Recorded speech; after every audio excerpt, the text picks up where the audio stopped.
One of them, Dr. Richard Brady, and the grandson of Richard Brady, Jeff.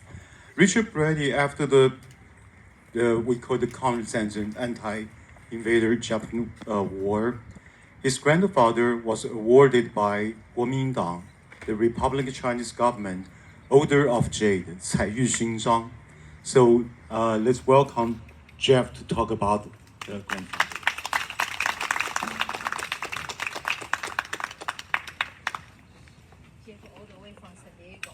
Oh, Jeff came all the way from San Diego. Let's give him another big round of applause. My grandparents were good people with exemplary morals and values. Dr. and Mrs. Brady were also humble. They stood up, stood out, and served when danger approached and others fled.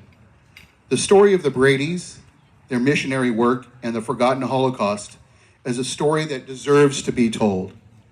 So few are aware of the events that transpired nearly 100 years ago, and there are few witnesses alive. Dr. Brady was a surgeon with experience in general medicine, obstetrics, and orthopedics. Edna Brady was an educator, and they had 2 toddlers at that time. In the summer of 1928, Dr. Brady was accepted for medical mission work in the Philippines. For 2 years, Dr. and Mrs. Brady worked in hospitals and trained nurses in Manila. In 1931, they were called to China, where Dr. Brady was chief of staff and the head of the Drum Tower Hospital in Nanjing. My mother was born there in Nanjing in March of 1937. He was able to escape. For a decade, they helped thousands. Dr. Brady saved countless innocent victims amid the Nanking Massacre, even injured Japanese soldiers. The Bradys exhibited compassion and courage in their respective duties. Dr. Brady ran a staff of 2 American doctors, Bob Wilson and Clifford Sharp Trimmer, other missionaries, Minnie Vautrin, Dr. Minor Searle Bates, Louis Smith, and Grace Bauer remained in Nanjing and risked their own lives. Minnie Vautrin was called the Angel of Nanjing, and some people of Nanjing saw foreign missionaries as living Buddha, a title that reflects their belief that God was accompanying them during this most difficult time. Those missionaries shared the same ideals: to uphold justice, humanity, and righteousness. They cherished peace and life, even as they witnessed hell on earth during the rape of Nanjing. You heard that my grandparents were awarded the Order of Jade.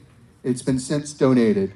Along with the formal proclamation, journals and other artifacts they're held at Stanford University per his request.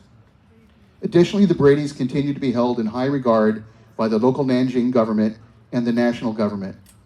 Memorials of the humanitarian heroes exist in Nanjing, but not in the United States. Please ask questions of historical witnesses before memories fade. Research the stories to validate the truth. This was an international tragedy against the people of China. If we forget history, we are doomed to repeat. Rather than shed a tear, use your energy and compassion to help those in need. Minor Searle Bates, PhD in Chinese history, said, in part, "Mankind will be saved, but only by the genuine regard for all members of the human family." Thank you. Thank you so much, Jeff, and also Mark. Now, we would like to welcome our event coordinator, Lucy Shen, to say her appreciation remarks.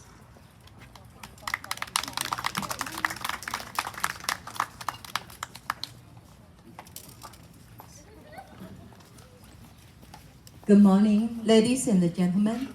My name is Lucy Shen, the event coordinator.